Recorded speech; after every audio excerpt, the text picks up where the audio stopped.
હાલો વિદ્યાર્થી મિત્રો, ઘણા સમયથી અભ્યાસ કર્યો નથી.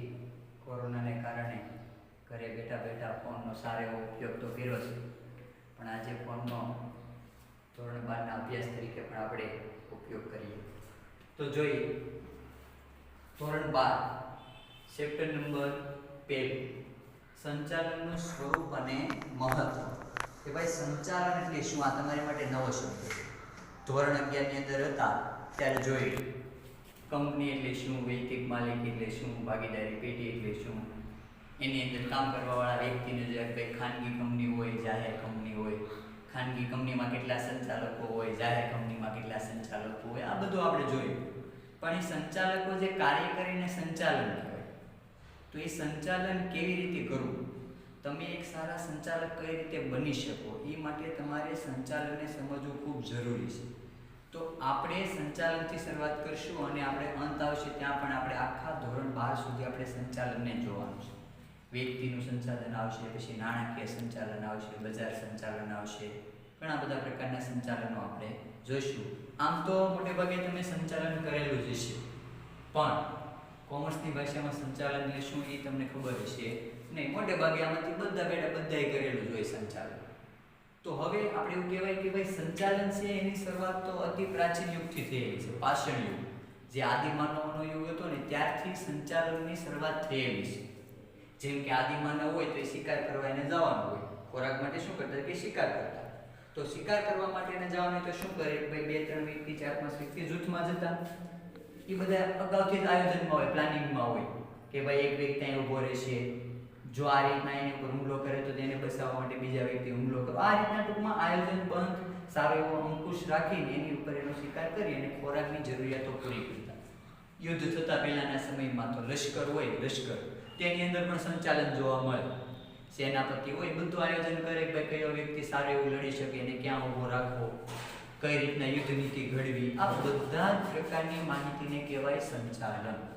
એક સારા એવા સંચાલક તરીકે કેવા ગુણ હોવા જોઈએ એ પણ આપણે આ સેક્શનની અંદર જોઈશું કે ભાઈ સંચાલન એટલે શું. તો સંચાલનનો અર્થ આપેલો છે. મોસ્ટ ટાઈમ ક્વેશ્ચન 1 માર્કમાં બોર્ડમાં વારંવાર વ્યાખ્યા પૂછાય, સંચાલનની વ્યાખ્યા. હવે યાદ રાખવાનું, જો કોઈ લેખકના મતે વ્યાખ્યા પૂછે, જેમ કે કુંતજ અને ઓડોનલની વ્યાખ્યા આપો તો તમારે આ જ વ્યાખ્યા લખવાની. તમને એમ કે ભાઈ લિવિંગસ્ટનના મતે વ્યાખ્યા આપો તો તમારે એના મતે જ વ્યાખ્યા લખવાની. તમને એમ કે જોઝા ટેરીની વ્યાખ્યા આપો તો તમારે એ જ વ્યાખ્યા લખવાની. પણ તમને માત્ર એટલું જ કહેવામાં આવે કે સંચાલન એટલે શું, તેની વ્યાખ્યા આપો તો કોઈ પણ વ્યાખ્યા તમે આપી શકો. તો આપણે પહેલી ખૂબ જ સરળ અને આવ ઈઝી વ્યાખ્યા હોય તમારે આ જ યાદ રાખવાની. મોટે ભાગે જો તમારા ભાગ્ય હોય ને કોઈ લેખક નહીં પણ ખાલી એમ જ પૂછાય સંચાલનની વ્યાખ્યા આપો તો ખૂબ જ સરળ. ખાલી એટલું જ યાદ રાખવાનું, અન્ય વ્યક્તિઓ પાસેથી કામ લેવાની કળા એટલે સંચાલન. અન્ય વ્યક્તિઓ પાસેથી કામ લેવાની કળા એટલે સંચાલન. કોઈ પણ વ્યક્તિ હોય, દાખલા તરીકે આપણે ઉદાહરણ લઈએ તો કે ક્રિકેટનું વધારે તમને સમજાય જોતા હોય તો ક્રિકેટનો કેપ્ટન હોય એની પાસેથી કામ લેવાની કળા હોય. કયો વ્યક્તિ કયા સમયે કેવી બોલિંગ કરશે, કેવી ફિલ્ડિંગ કરે, કેવું રમશે, આ બધા પ્રકારનું એ જાણતો હોય કે કોની પાસે કેવો ગુણ રહેલો છે.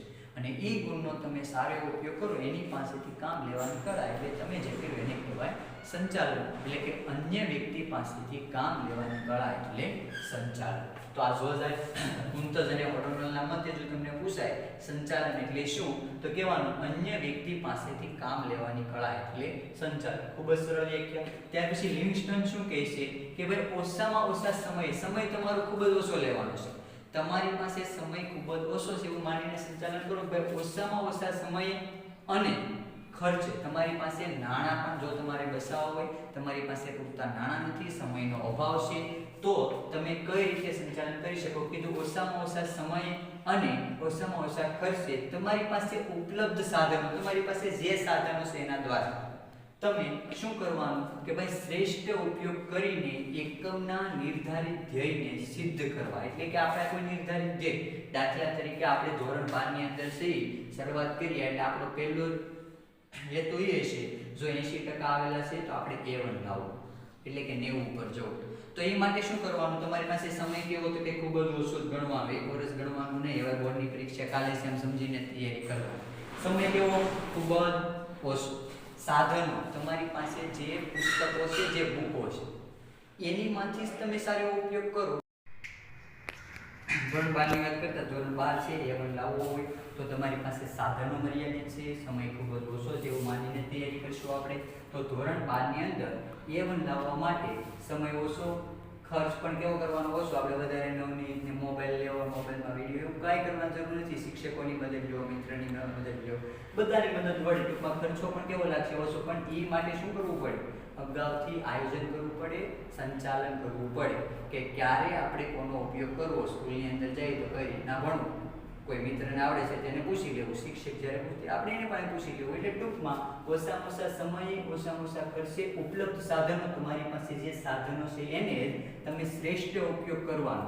કે ભાઈ આપણને ઇંગ્લિશ આવડતું નથી તો ઇંગ્લિશ ન આવડે તેની માટે ભાઈ 2 કલાક આપો. તમને ભાઈ ગુજરાતી આવડે છે તેની માટે તમે કલાક જ આપો. આ રીતના ઓછામાં ઓછા સમયે, ઓછામાં ઓછા રીતના ખર્ચે શ્રેષ્ઠ સાધનોનો તમે જો ઉપયોગ કરો તો તમારા નિર્ધારિત ધ્યેય હોય, આપણે નિર્ધારિત ધ્યેય કયો તો કે A1 લાવવાનું, તો એ નિર્ધારિત ધ્યેય તમારું કેવું થશે? સિદ્ધ થશે. પણ કોના દ્વારા? સંચાલન દ્વારા. એટલે લિવિંગસ્ટન શું કહે? ઓછામાં ઓછા સમયે અને ખર્ચે ઉપલબ્ધ જે કંઈ સાધનો છે એનો તમે શ્રેષ્ઠ ઉપયોગ કરીને તમારા નિર્ધારિત ધ્યેયને સિદ્ધ કરો તો એને કહેવાય સંચાલન. ત્યાર પછી ઝોઝાર ટેરીની વ્યાખ્યા પણ વારંવાર પૂછાય, અથવા તો એમ પૂછાય કે ભાઈ ઝોઝાર ટેરીના 6M જણાવો. તો આપણે જોઈએ ભાઈ ઝોઝાર ટેરી શું કહે છે? સંચાલન એક એવી પ્રવૃત્તિ છે જેની અંદર કોણ કોણ હોય તો કે માણસો હશે, યંત્રો હશે, સાધનો હશે અને પદ્ધતિ, નાણું અને બજાર.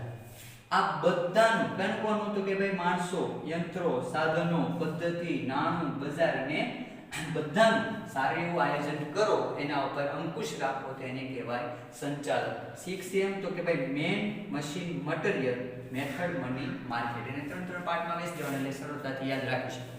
Main, machine, material, method, money, market. તો આ બધાનું એટલે કે માણસો, યંત્ર, સાધનો, પદ્ધતિ, નાણું, બજાર, આ બધાનું તમે મિશ્રણ કરી એના ઉપર અંકુશ રાખી. અંકુશ એટલે કે દાખલા તરીકે તમે હવે એક્ઝામ આપતા હોય તો અમારે તમારા ઉપર અંકુશ રાખવો પડે તો અમારે ધાર્યા પરિણામ મળે, નહીંતર તો તમને ખબર હશે કેવા પરિણામ મળતા હોય. તો કે ભાઈ એના ઉપર અંકુશ રાખશો તો તમને શ્રેષ્ઠ પરિણામ મળે. આપણે A1 માટે સારું એવું આયોજન કરીને 6 વાગે ઉઠશું, 1 કલાક વાંચશું, પછી સ્કૂલે જઈશું, ઘણું બધું આયોજન કરી નાખ્યું. પણ અંકુશ રાખવાવાળા મમ્મી પપ્પા નહીં હોય અથવા તો આપણે જાતે આપણી જાત ઉપર અંકુશ ન રાખતા હોય તો આપણા પરિણામ સિદ્ધ થતા નથી. એટલે કે આયોજન કરવું તો સરળ છે પણ અંકુશ રાખવો ખૂબ જ અઘરો છે. એટલે આયોજન અને અંકુશ બંને સાથે જોવા મળે. એટલે કીધું માણસો, યંત્રો, સાધનો, પદ્ધતિ, નાણું, બજાર, આ બધાનું આયોજન કરવાનું. ક્યારે આપણે માણસોની જરૂર પડશે, ક્યારે યંત્રોની, ક્યારે સાધનોની, ક્યારે પદ્ધતિ કઈ વાપરવી, ક્યારે નાણાંની જરૂરિયાત પડશે અને બજારનો અભ્યાસ ક્યારે કરવો, આ બધાનું સારું એવું આયોજન કરવાનું અને એના ઉપર શું રાખવાનું? અંકુશ રાખવાનો. તો એને કહેવાય સંચાલન. આ સંચાલનની 3 વ્યાખ્યા કુંતજને ઓર્ડોનલ એવું કહે કે ભાઈ અન્ય વ્યક્તિ પાસેથી કામ લેવાની કળા એટલે સંચાલન. લિવિંગસ્ટન એવું કે તમારી પાસે જેટલા સાધનો છે એનો સારી રીતે ઉપયોગ કરવાનો, ઓછામાં ઓછા સમયે, ઓછામાં ઓછા ખર્ચે ઉપલબ્ધ સાધનોનો શ્રેષ્ઠ ઉપયોગ કરીને નિર્ધારિત ધ્યેય સિદ્ધ કરો તેને કહેવાય સંચાલન. અને ઝોઝાર ટેરે કીધું man, machine, material, method, money, market. આ 6M જે તમને આપેલા છે એનું આયોજન કરો અને એના ઉપર અંકુશ રાખો તેને કહેવાય સંચાલન. હવે તમે બધાએ સંચાલન તો કરેલું જ હશે અને ન કર્યું હોય તો હવે ધોરણ 12 ને ધ્યાનમાં રાખીને કરવા માંડજો. તો સંચાલનનું સ્વરૂપ જોઈએ. 3 માર્કની અંદર બોર્ડમાં પૂછાય કે ભાઈ સંચાલનનું સ્વરૂપ જણાવો. સ્વરૂપ એટલે કે ભાઈ સંચાલન તમને મોટે ભાગે એનામાં કેવા લક્ષણો જોવા મળે. સંચાલનના લક્ષણો પૂછાય કે સ્વરૂપ પૂછાય તો તમારે આ મુદ્દા લખવાના. તો પહેલું કીધું ભાઈ સંચાલનનું સ્વરૂપ સર્વવ્યાપી. સર્વવ્યાપી એટલે કે યત્ર તત્ર સર્વત્ર બધી જગ્યાએ જોવા મળે તમને સંચાલન. એક પણ એકમ એવું ન હોય, એક પણ ક્ષેત્ર એવું ન હોય કે જ્યાં સંચાલન જોવા મળે નહીં. જેમ કે લઈ રાજકીય ક્ષેત્ર. રાજકીય એટલે કે ભાઈ રાજનીતિ. વડાપ્રધાન નરેન્દ્ર મોદી સાહેબ છે તેને પણ સારું એવું સંચાલન કરવું પડે કે ભાઈ મારે કેટલા વાગે જાગવું, દેશ માટે કેવા કાર્ય કરવા, ક્યારે કરવા, કોને આપવા, કોને ન આપવા, કયા સાધનોનો ઉપયોગ કરવો, બધી જ રીતે. તો કે ભાઈ રાજકીય ક્ષેત્રે સંચાલન જોવા મળે. ત્યાર પછી જોઈએ તો કે રમતગમત ક્ષેત્ર. રમતગમત ક્ષેત્ર હોય તો એમાં પણ સારું આયોજન કરવું પડે. ક્યારે આપણે કઈ મેચ ગોઠવવાની છે, ક્યારે કોને કેપ્ટન કેપ્ટન કઈ રીતે કાર્ય કરશે, બધા જ પ્રકારનું આપણી જે કંઈ પણ રમતગમતની ટીમ હોય એ બધા જ પ્રકારનું સંચાલન કરતી હોય. શાળાની વાત કરીએ તો ભાઈ શાળામાં આપણા સંચાલકો હોય તે સંચાલકો પણ સંચાલન કરતા હોય કે ક્યારે વિદ્યાર્થીની પરીક્ષા લેવી, ક્યારે કઈ રીતના ભણાવવા, ક્યારે વાલી મીટિંગ, આ બધા જ પ્રકારનું એટલે કે સંચાલન છે કેવું છે, સર્વવ્યાપી, અત્ર તત્ર સર્વત્ર તમે કોઈ પણ ક્ષેત્રમાં જાઓ ત્યાં તમને સંચાલન જોવા મળે. સંચાલન વગરનું એક પણ એકમ હોવાનું નથી. પછી કીધું હેતુલક્ષી પ્રવૃત્તિ. હેતુલક્ષી એટલે કે આપણા જે હેતુ હોય નિર્ધારિત એને ધ્યાનમાં રાખીને થતી પ્રવૃત્તિ છે. આપણો આ નિર્ધારિત હેતુ હતો 80 માંથી આપણે કેટલા લાવવા, 90. આ નિર્ધારિત હેતુ કહેવાય આપણે. તો એને ધ્યાનમાં રાખીને થતી પ્રવૃત્તિ છે એટલે કે સંચાલન છે એ તમારા હેતુઓને, હેતુ કયો તો એ બદલાવવાનો, હેતુઓને ધ્યાનમાં રાખીને થતી પ્રવૃત્તિ એટલે કે સંચાલન છે કેવી પ્રવૃત્તિ છે, હેતુલક્ષી પ્રવૃત્તિ. ત્યાર પછી કીધું જૂથ પ્રવૃત્તિ. જૂથમાં થતી પ્રવૃત્તિ છે. હવે કોઈ ઔદ્યોગિક એકમ હોય જેમાં માણસો એટલે કે કર્મચારી કોઈ એક કર્મચારી વડે આખું એકમ નથી ચાલવાનું, બધાનો સહકાર જોઈએ. આપણે વાત કરીએ કે પ્રાચીન સમયમાં પાષાણ યુગની અંદર સંચાલનની શરૂઆત થઈ હતી તો કે ભાઈ શિકાર કરવા જતા તેમાં કોઈ એક વ્યક્તિ દ્વારા શિકાર ન થઈ જતો, ઘણા બધા વ્યક્તિઓ જૂથમાં જતા, સારું એવું આયોજન કરતા તો શિકાર થતો, તો સંચાલન સિદ્ધ થતું. એટલે કે સંચાલન છે કઈ પ્રવૃત્તિ છે, જૂથ પ્રવૃત્તિ. તમે હેતુ રાખો 90% લાવો તેની માટે જૂથમાં કાર્ય કરવું પડે. તમને ન આવડે તમારા મિત્રને પૂછવું પડે, શિક્ષકોને પૂછવું પડે, ક્લાસીસમાં સ્કૂલમાં ગમે તે જૂથમાં કાર્ય કરશો તો તમારું સંચાલન સિદ્ધ થાય. એટલે કીધું કેવી પ્રવૃત્તિ છે, જૂથ પ્રવૃત્તિ. ત્યાર પછી કીધું સતત ચાલતી પ્રવૃત્તિ. સંચાલન આપણે એકવાર કરી પછી બંધ કરી દેતા નથી. દાખલા તરીકે 90% આવી જાય આપણે હવે બંધ થઈ જવાના છીએ. કોલેજમાં આપણે નવા લક્ષ્યાંક નહીં રાખી, ક્રિકેટની ટીમો એકવાર જીતી ગઈ તો બીજી વાર સંચાલન નથી કરવાની એવું છે. રાજકીય ક્ષેત્ર છે તો મોદી સાહેબે એકવાર સંચાલન કર્યું, સિદ્ધ થઈ ગયું, પછી નથી કરવાનું એવું છે નહીં. વારંવાર થતી પ્રવૃત્તિ. એકવાર સંચાલન સિદ્ધ થાય અથવા તો નિષ્ફળ જાય એટલે ફરીવાર પાછું કરવામાં આવતું જ હોય. એટલે કે ભાઈ કઈ પ્રવૃત્તિ છે, સતત ચાલતી પ્રવૃત્તિ. ત્યાર પછી કીધું માનવીય પ્રવૃત્તિ. માનવો દ્વારા થતી પ્રવૃત્તિ છે. સંચાલન છે માનવોનું જ થવાનું છે. અહીંયા કીધું છે આપણે માણસો, યંત્ર ચલાવવા વાળા હશે તો એ માણસો હશે, એવન લાવવા વાળા હશે તો પણ માણસો હશે, રમતગમત ક્ષેત્રે પણ માણસો જ હશે. એટલે કે સંચાલન છે એ માનવીને ધ્યાનમાં રાખીને માનવો જ કરતા હોય. એટલે સંચાલન છે કે પ્રવૃત્તિ છે કે માનવીય પ્રવૃત્તિ.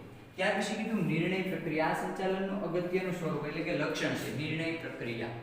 હવે ઘણીવાર સંચાલનની અંદર તમે આયોજન કરો ને તેમાં ઘણીવાર નિર્ણયો લેવા પડે, તાત્કાલિક નિર્ણયો લેવા પડે. દાખલા તરીકે કીધું કે ભાઈ આપણે 9 થી 10 વાંચવાનું. હવે 9 થી 10 ની અંદર કોઈ મહેમાન આવી જાય તો આપણે તાત્કાલિક નિર્ણય લેવો પડે કે ભાઈ મહેમાન અગત્યના હોય, આપણે એની પાસે બેસવું પડે, હોય તો આપણે ત્યાં જવું પડે. ત્યારે એવું નહીં કહેવાય આપણા મમ્મી પપ્પા બોલાવે, નહીં મારે તો સંચાલન આ કરેલું છે હું વાંચું નહીં. તાત્કાલિક નિર્ણયમાં ફેરફાર લાવી શકો કે ભાઈ નહીં અત્યારે નહીં તો હું સવારે વહેલા જાગીને વાંચી લઉં. તો આવા તાત્કાલિક નિર્ણયો લેવા પડે અને તમે સંચાલનમાં નિર્ણયો લઈ શકો. અને મોટે ભાગે સંચાલન તમારું નિર્ણય પ્રક્રિયાને આભારે હોય.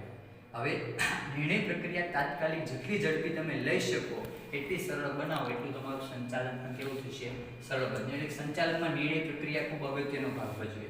ત્યાર પછી કીધું સંચાલન વિજ્ઞાન, કળા અને વ્યવસાય છે. 2 માર્કમાં વારંવાર પૂછાય, 3 માંથી એક બોર્ડની અંદર હોય જ કે ભાઈ સમજાવો સંચાલન એક વિજ્ઞાન છે, સંચાલન એક કળા છે અને સંચાલન એક વ્યવસાય છે. એ પહેલા તો આપણે સમજવું પડે કે વિજ્ઞાન એટલે શું, કળા એટલે શું અને વ્યવસાય એટલે શું.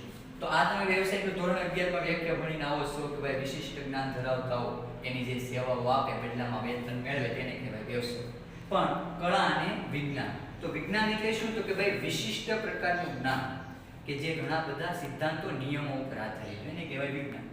કળા એટલે કે આવડત, વ્યક્તિમાં રહેલી આવડત અને એનામાં રહેલું કૌશલ્ય એને કહેવાય કળા. એક માર્કમાં પૂછે કળા એટલે શું તો ભાઈ વ્યક્તિમાં રહેલી આવડત અને એનામાં રહેલું કૌશલ્ય એને કહેવાય કળા. તો ભાઈ સંચાલન એક વિજ્ઞાન કેમ છે તે પહેલા સમજીએ. તો ભાઈ સંચાલન એક વિજ્ઞાન કેમ તો ભાઈ વિજ્ઞાન એટલે શું તો ભાઈ વિશિષ્ટ પ્રકારનું જ્ઞાન જે ઘણા બધા સિદ્ધાંતો પર આધારિત વિજ્ઞાન છે, જેમ કે ગુરુત્વાકર્ષણનો નિયમ.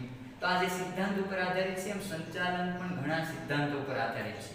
આની પછીના ચેપ્ટરમાં તમે સંચાલનના 14 સિદ્ધાંતો જોશો કે ભાઈ સંચાલનમાં કયા કયા સિદ્ધાંતોનો અમલ કરવો પડે. તેમાંથી જોઈએ શિસ્તનો સિદ્ધાંત.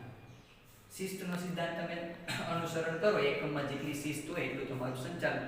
જેમ વિજ્ઞાન ઘણા બધા નિયમો પર આધારિત છે, વિજ્ઞાન ઘણા બધા સિદ્ધાંતો પર આધારિત છે, એવી જ રીતે સંચાલન પણ એના ઘણા બધા નિયમો પર આધારિત છે, એના સિદ્ધાંતો પર આધારિત છે. એટલે કહી શકાય કે ભાઈ સંચાલન એક વિજ્ઞાન છે.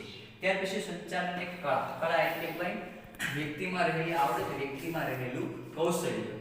હવે સંચાલનમાં પણ તમારે આવડત જોઈશે. ગમે એવો વ્યક્તિ સંચાલન કરી શકતો નથી.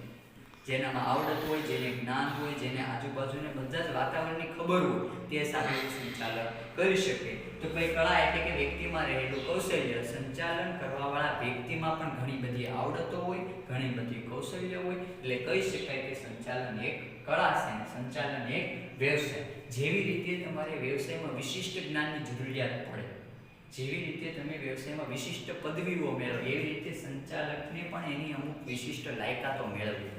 કોઈ પણ વ્યક્તિ સંચાલન કરી શકતો નથી, એની માટે પણ તમારે ઘણી બધી ડિગ્રીઓ કરવી પડે, ઘણી બધી પદવીઓ મેળવવી પડે, તો તમે સંચાલન કરી શકો. જો એમ પૂછાય કે સંચાલન વિજ્ઞાન, કળા અને વ્યવસાય છે, ત્રણેય પૂછાય તો ત્રણેય સમજાવવાનું કે ભાઈ જેમ વિજ્ઞાન અમુક સિદ્ધાંતો પર આધારિત છે, એમ સંચાલન પણ અમુક સિદ્ધાંતો પર આધારિત છે.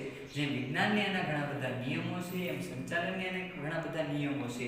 કળા એટલે વ્યક્તિને આવડત કરવાનું કૌશલ્ય, એમ સંચાલનમાં પણ આવડતનું કૌશલ્ય જોઈએ. અને વ્યવસાય એટલે કે ભાઈ વિશિષ્ટ પ્રકારની પદવીઓ મેળવવી પડે, એમ સંચાલનમાં પણ વિશિષ્ટ પ્રકારની પદવીઓ મેળવવી પડે. એટલે કહી શકાય કે સંચાલન વિજ્ઞાન, કળા અને વ્યવસાય છે. 3 માર્કમાં પૂછી શકે. હવે આપણે આગળના વિડીયોની અંદર જોઈશું સંચાલનનું મહત્વ.